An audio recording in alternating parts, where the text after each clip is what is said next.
Shankardev international बे ऑडिटोरियमाव जेसेबांखिनि दिनैसिम हाबाफारि लाबोबाय बे हाबाफारिफोरनि बयनिख्रुइबो साबसिन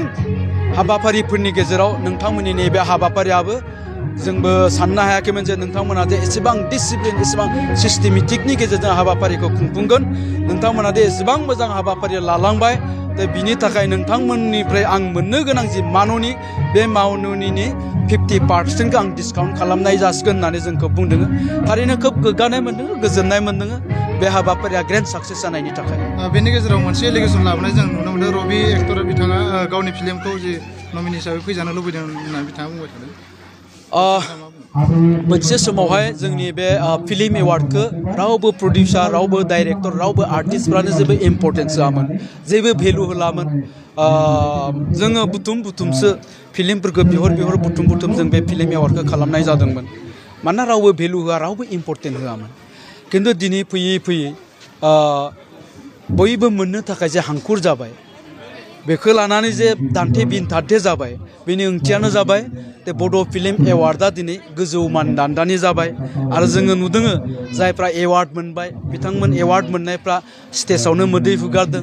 गाबदों बिनि ओंथियानो जाबाय दिनै बयबो बे बड' फिल्म जा एवार्ड बे एवार्डखौ मोननो थाखाय हांखुर जाबाय आरो बेनि ओंथियानो जाबाय दिनै बे एवार्डआ दिनै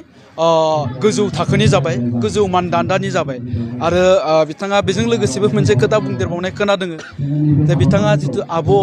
रजनि बसुमतारीनि जा फिल्म गराय फाख्रि बे फिल्मखौ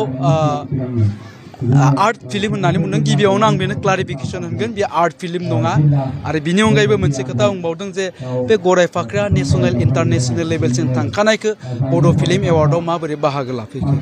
सोर बाहागो लादों सोर बाहागो लाया जोंहा बेखौ बुंनो गोनां खोथा गैया मानोना जोंनि कनस्टिटिउसनाव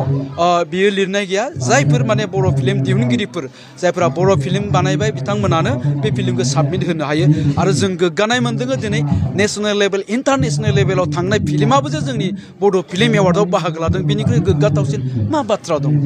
दा आंनि मोनसे बाथ्राखौबो बुंगोन जिहेतु बिथाङा एक्सनाव बहाबा माबा गाव एवार्ड मोननांगौमोन होननानै क्लेम खालामदों दा आङो बेखौ मोनसे बाथ्राखौ बुंगोन जे गावनिख्रुइ मोजांसिन मोनग्रा प्रिथिबियाव रावबो थानो हाया दा आंनिख्रुइ बे फैलानिख्रुइ फैलाखौ मोजांसिन मोनग्रा बे बुहुमाव रावबो मानसि थानाय नङा दा थिग बेबायदिनो आंनि सोरजिनाय आंनि बुंनाय आंनि मावनाय दांनाय साननाय हनाय गासैखौबो आङो आंनिखौनो साबसिन होननानै साननानै लागोन दा बेबायदिनो बिथां रबि नार्जारियाबो गोलाव सम गेप्सनि उनावहाय फिल्म मोनसे सोरजिदों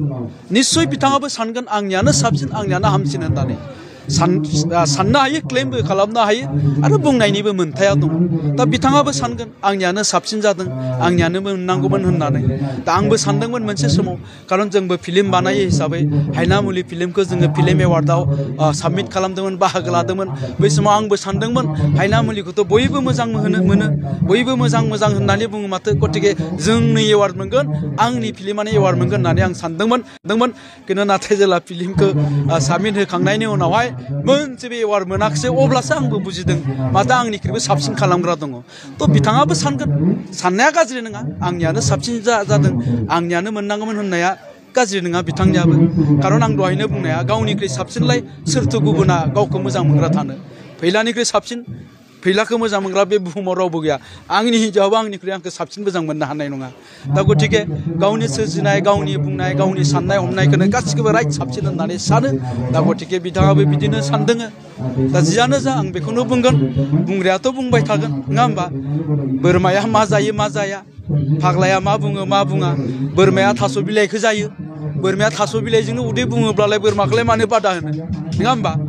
सासे फाग्लाया सोरखौबा रायख्रावलाबायनानै ओंथि गैयाजासे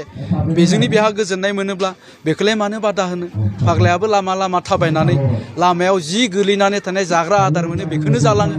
बेखौ जाना होननानै बुंनानै बादा होनायनि ओंथि गैया खारन बेखौनो जानानै बेयो थांनानै थायो गतिके बुंबाय थागोन जोंहा बेयाव बुंनो गोनां खोथा गैया खालि जोंहा नैबेखौल' बुंगोन जायफोर बिथांमोना बे माबायाव हाबाफारियाव बाहागो लाबाय बिथांमोनखौ साफ्रोमनिसिबो जों साबायखर बावहरगोन अबसे आं मोनसे खोथाखौ बुंबावनांगोन बिथाङा जयन्त नार्जारिनिबो खोथा बुंदों जे जयन्त नार्जारिया गावहानो फिल्म दङ बिथाङा माबोरै जुरि बर्डनि मेम्बार जाखो होनना फार्स्ट अफ अल जयन्त नार्जारिखौ जोङो सासे बिथाङा जितु एनएसडियान मानसि बिथाङा ड्रामानि जितु एकाडेमिक नलेजआ दं हिसाबै बिथांखौ जोङो जुरि बर्डजों लोगोसे सापर्टिं जुरि हिसाबैसो लाखिनाय जादों आरो गुबै बाथ्राया जाहैबाय मा बे फिल्म एवार्डआव गासै मोन 19 फिल्मफ्रा बाहागो लादोंमोन बे मोन 19 फिल्मनिनो मोनसेबो फिल्मावहाय जयन्त नार्जारिया बाहागोखौनो लायाखै बिथांनि फिल्मा दंमोन रोदाया बे फिल्म एवार्डआव बाहागोखौनो लायाखै फैला एमसिएलएआ दंमोन आङो साबमिटखौनो होखायाखै खारन जोंनो जुरि बर्डआव जिहेतु जयन्त नार्जारिनि गोनांथि दं हिसाबै गतिके जुरि बर्डआव जिहेतु जयन्त नार्जारिया सापर्टिं जुरि हिसाबै थागोन हिसाबै बे फैला एमसिएलए सावथुनखौ जोङो साबमिसनखौनो होखायाखै दा गतिके बिथांनि बेखिनिखौबो आं क्लियारिफिकेसन होबाय गोजोन्थों।